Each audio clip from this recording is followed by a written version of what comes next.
Friends, চলে এলাম আজকে একটা নতুন ভিডিও নিয়ে। আজকে ভিডিওটা হচ্ছে অনেকেই অনুরোধ করেছেন এই ভিডিওটা করার জন্য, কারণ এই যে ক্যাটাগরি ফান্ড নিয়ে আমি আজকে আলোচনা করব, এর মূল কারণ হচ্ছে যে এই ফান্ডটায় লাস্ট 1 ইয়ারে খুব ভালো একটা রিটার্ন দিয়েছে। দেখুন, খুব স্বভাবতই ভালো রিটার্ন দিয়েছে। অনেকেই ভাবছেন যে তাহলে এই ফান্ডটায় আমরা কেন ইনভেস্ট করবো না। তাহলে যে ক্যাটাগরি ফান্ডটা নিয়ে আজকে আলোচনা করছি সেটা হচ্ছে best multicap fund in 2024। Best multicap fund. Multicap ফান্ডের বৈশিষ্ট্য কি না, ফ্লেক্সিক্যাপ ফান্ড যেটা আমি আগের ভিডিওতে আপনাদেরকে আলোচনা করেছি, সেখানে যেমন 65% ফান্ড ইকুইটিতে করতে হবে, কিন্তু সেখানে কিন্তু কোনো সেবি রুলে কোনো রকম বাধ্যবাধকতা নেই যে তোমাকে এত পার্সেন্টেজ তোমাকে লার্জ ক্যাপ বা মিড ক্যাপ স্মল ক্যাপে করতে হবে।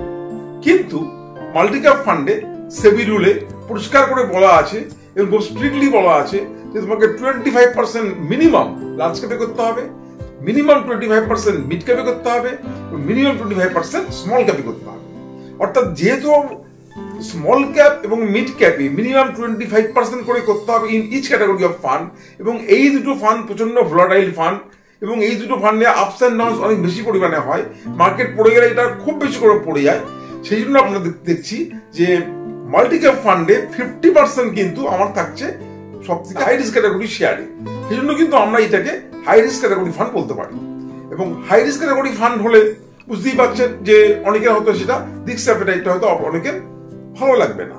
কারণ ফান্ডে আমি যখন ইনভেস্ট করতে যাব, একটা কথা দেখুন, আমরা তো অনেকদিন থেকে শুনে আসছি যে নো রিস্ক নো গেইন।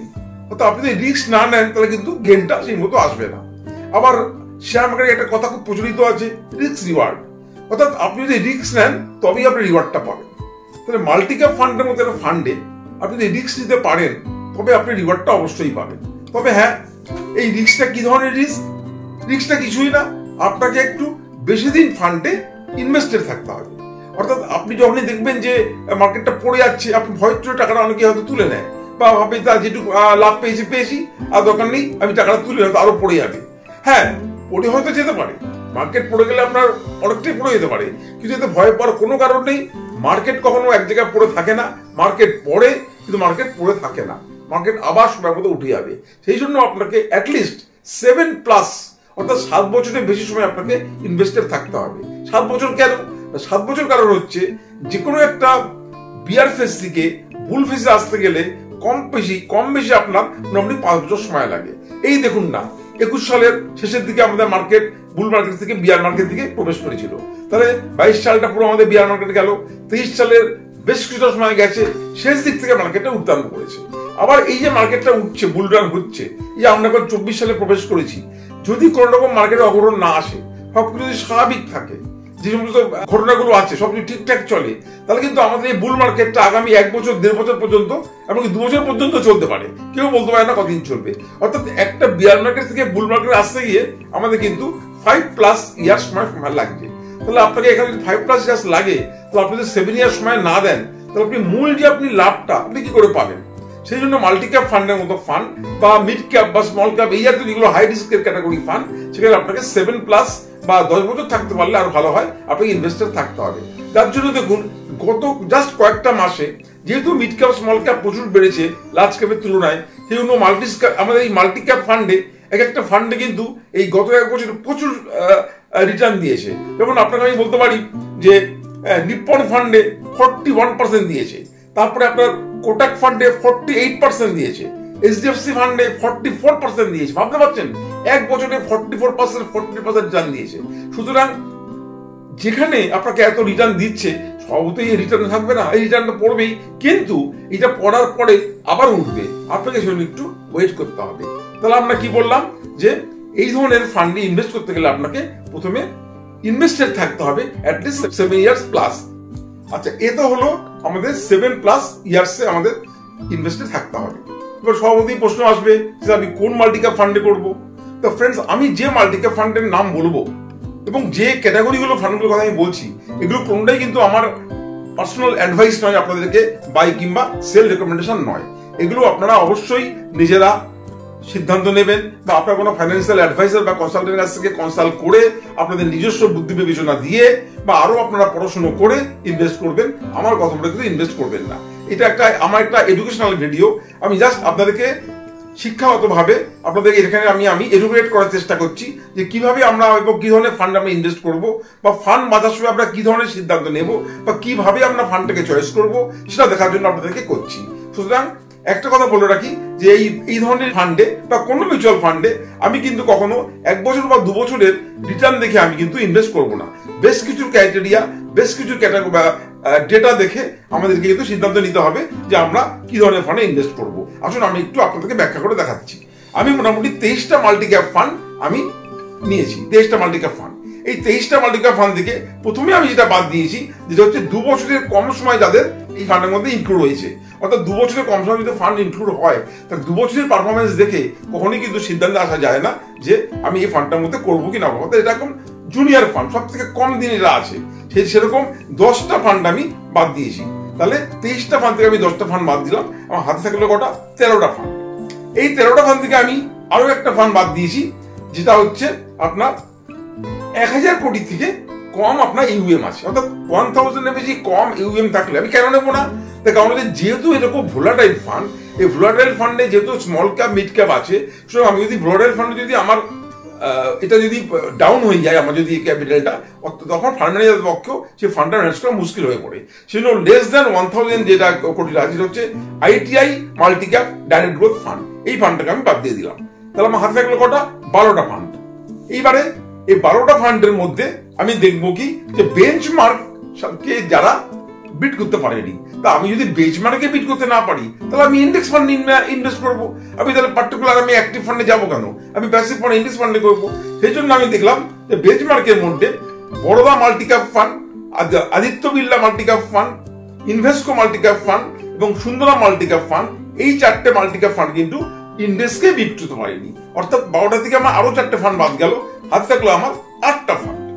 এই 8টা ফান্ডের মধ্যে আমি আরো 2টো ফান্ড বাদ দিচ্ছি, অর্থাৎ বন্ধন মাল্টি ক্যাপ ফান্ড আর অ্যাক্সিস মাল্টি ক্যাপ ফান্ড। তার কারণ হচ্ছে এটা 2 ইয়ার্স বা 2 ইয়ার্সের সামান্য বেশি হলেও এদের মধ্যে এদের আন্ডার পারফরমেন্স, এদের পারফরমেন্সটা কিন্তু এই 2 বছরে ভালো হয়নি। তাহলে এইটা বাদ দেওয়ার ফলে আমার কাছে থাকলো মোট 6টা ফান্ড।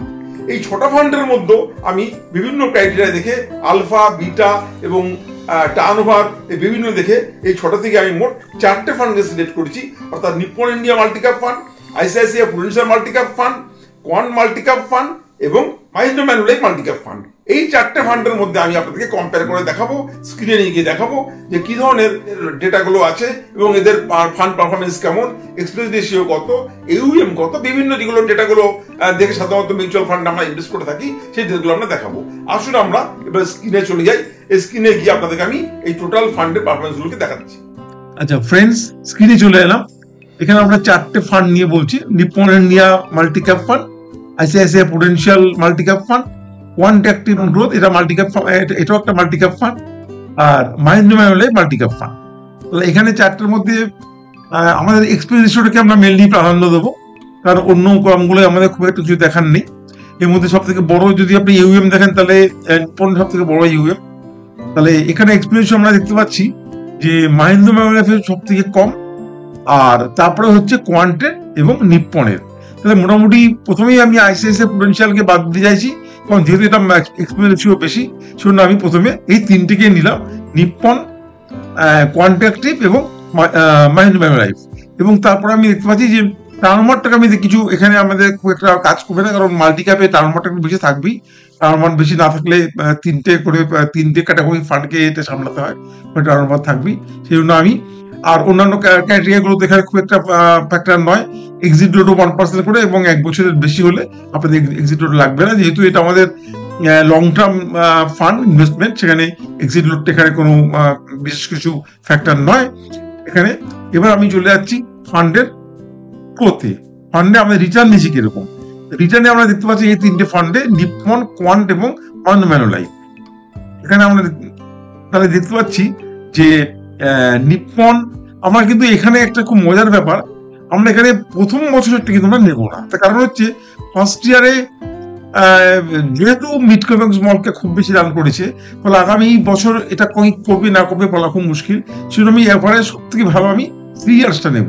3 ইয়ার্স আমি দেখতে পাচ্ছি যে নিপ্পন ইন্ডিয়া এবং কোয়ান্ট অ্যাক্টিভ এবং মাহিন্দ্র ম্যানুলিফ, এই 3টি আমাদের আজকে মোটামুটি ঠিকঠাক করছে, একটা 33%, একটা 31%, একটা 30%।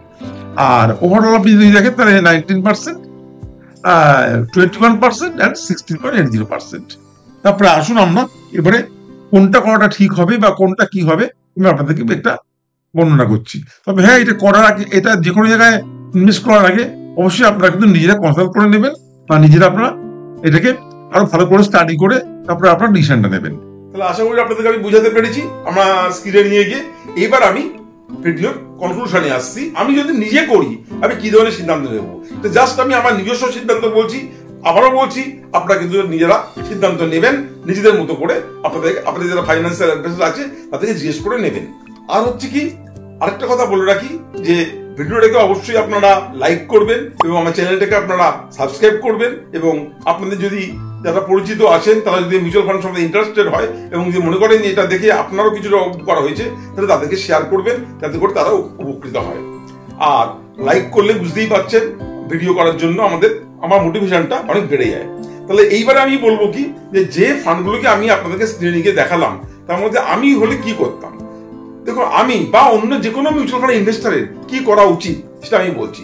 আমি যদি অ্যাগ্রেসিভ টাইপের যদি আমি ইনভেস্টার হই তাহলে অবশ্যই আমি করবো কোনটা না, কোয়ান্ট মিউচুয়াল ফান্ডে। কারণ কোয়ান্টে আমি দেখেছি যে ভোলাটিলিটি অত্যন্ত বেশি, রিস্ক অত্যন্ত বেশি থাকে, কিন্তু কোয়ান্টের কিন্তু পারফরমেন্স কিন্তু অনেক ভালো থাকছে। সেজন্য আমি অ্যাগ্রেসিভ হলে আমি কোয়ান্টে করব।